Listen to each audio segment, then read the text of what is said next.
Oi, tá lembrado da nossa última teleaula de elementos de máquinas? A gente estudou a estrutura das roscas para aprender melhor como é que funcionam os parafusos. Agora, na teleaula de hoje, a gente vai seguir em frente. A gente vai apertar um pouquinho mais o nosso estudo sobre parafusos. Vamos nessa? Então dá só uma olhada no que vem por aí.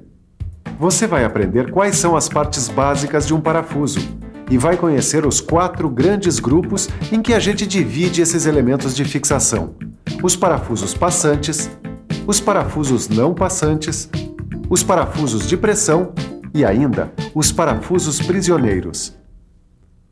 Mas para começar, é bom saber se você se lembra do seguinte: qual é a função de um parafuso? Em que situações a gente usa esses elementos de fixação tão comuns e tão importantes no universo da mecânica? Tá lembrado?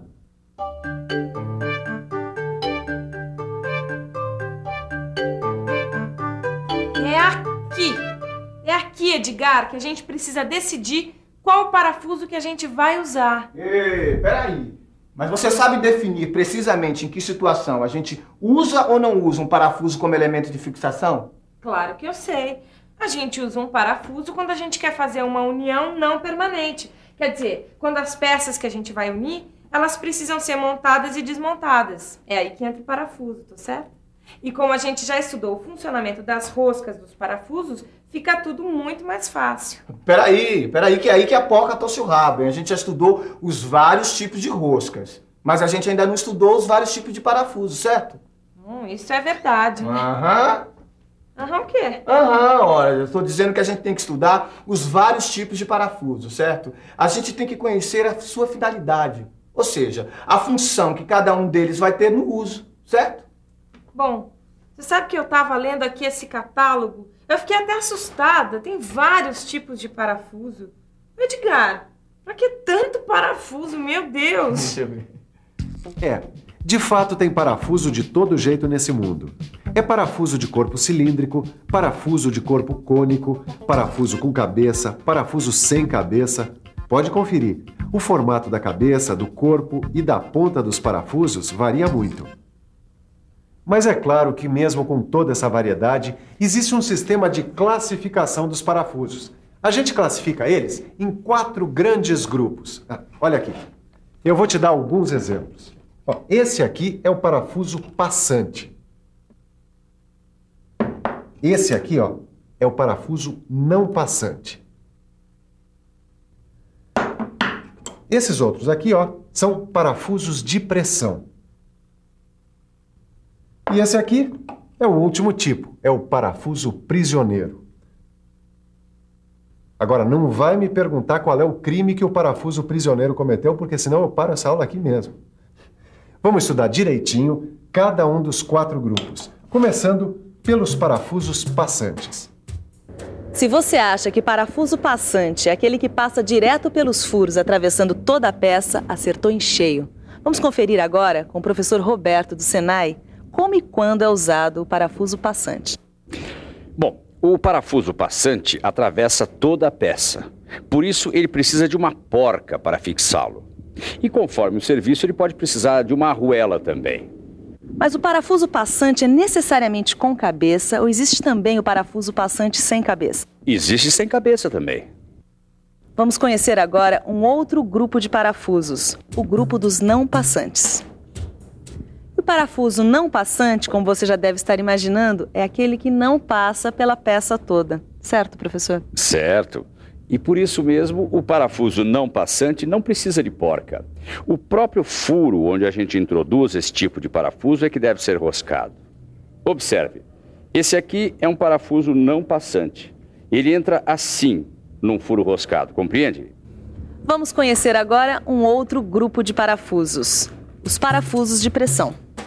O parafuso de pressão, como o próprio nome diz, é fixado por pressão, certo, professor? Certo. A pressão é exercida desse modo, pelas pontas.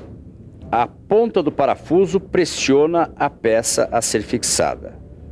Desse jeito, Agora, o parafuso de pressão é necessariamente com cabeça ou não?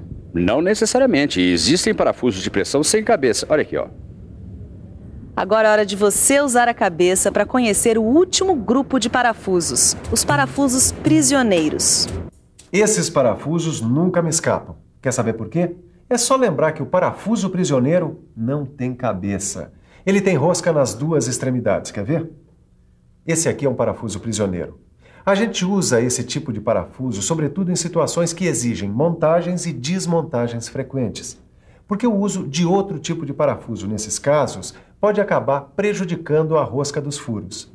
As roscas dos parafusos prisioneiros podem ter passos diferentes e podem também ter sentidos opostos, uma no sentido horário e outra no sentido anti-horário. Para fixar um parafuso prisioneiro na máquina, a gente precisa de uma ferramenta especial, ou a gente pode improvisar a fixação usando duas porcas travadas na extremidade dele. O parafuso prisioneiro, ele permanece fixo no lugar enquanto as outras peças são desmontadas. E o prisioneiro foi o último. Com ele, com o passante, com o não passante e o parafuso de pressão, eu espero que nenhum parafuso escape do seu conhecimento. Tudo bem. Esses grupos são divididos de acordo com a função que os parafusos exercem. Mas aqui não está especificado direitinho a forma da cabeça, a forma do corpo, o tipo de ponta, nem o modo de atarrachamento do parafuso. Tem razão, Nilza. É que a classificação que tem aqui é pela função dos parafusos. Bom, agora a gente vai ver os tipos de parafuso pelas formas da cabeça, do corpo, da ponta e pelo dispositivo de atarrachamento, como que é a Neuzinha. Vamos começar pelas formas de cabeça. Essa é a cabeça sextavada, talvez a mais conhecida de todas. Essa outra é a cabeça quadrada. Tem também o parafuso de cabeça redonda, e um que é bem parecido com ele, o de cabeça abaulada. Tem ainda os de cabeça cilíndrica, os de cabeça escariada e os de cabeça escariada abaulada. Agora vamos conferir os parafusos quanto ao formato do corpo, onde a gente encontra dois tipos de parafusos. Com o formato do corpo, tendo a parte roscada com um diâmetro igual à parte não roscada, e tendo a parte roscada de diâmetro maior que a não roscada. Agora dê uma conferida nos tipos de pontas dos parafusos.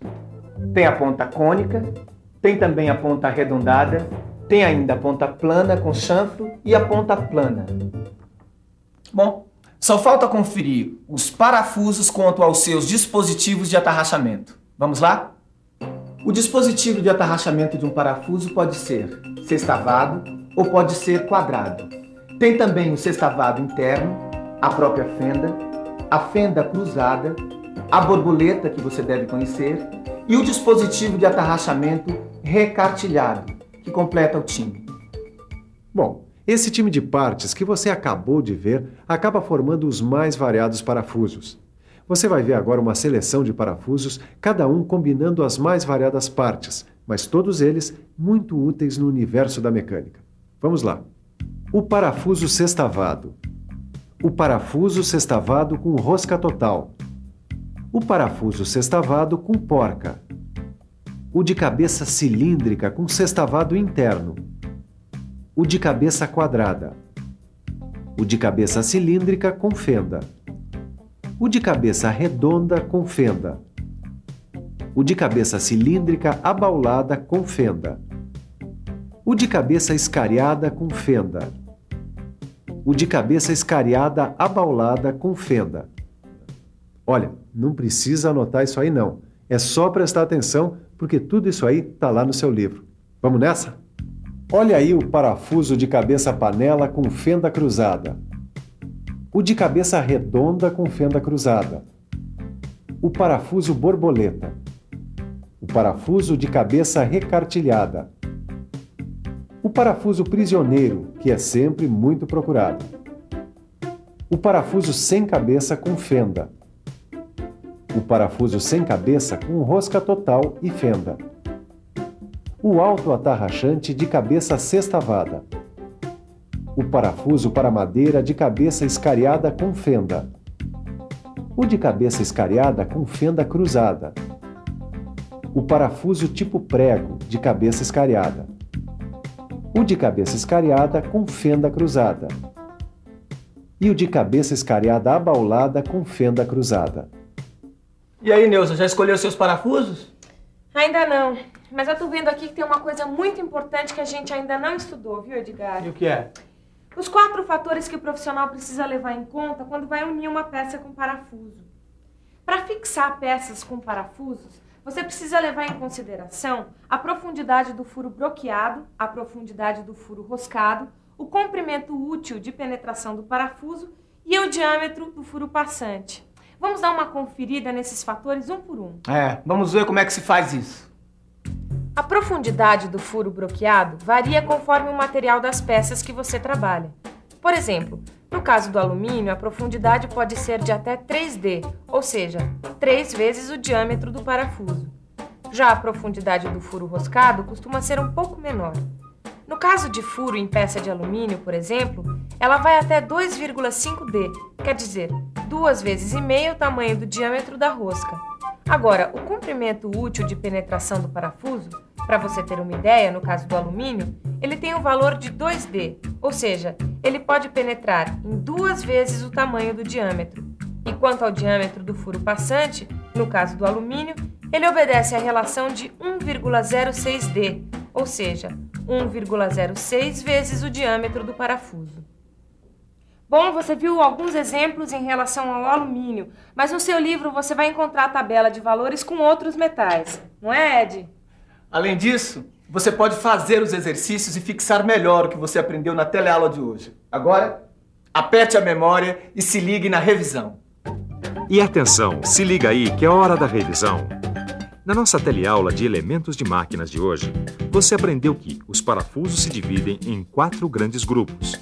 O dos parafusos passantes, o grupo dos parafusos não passantes, o grupo dos parafusos de pressão e o grupo dos parafusos prisioneiros.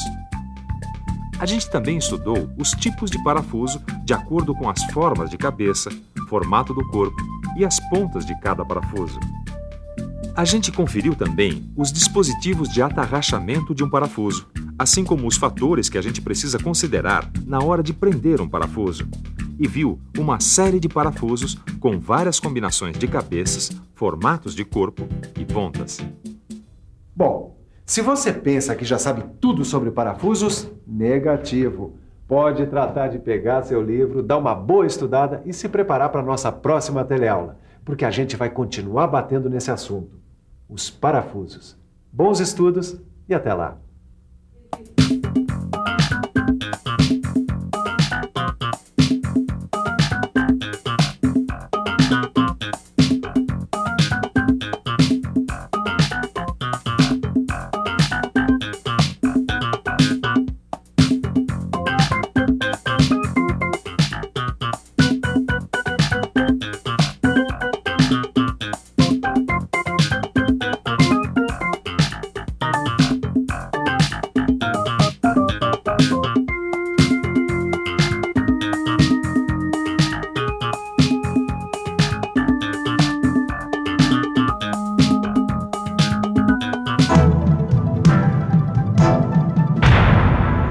Telecurso 2000, um programa de educação do Sistema Fiesp e da Fundação Roberto Marinho.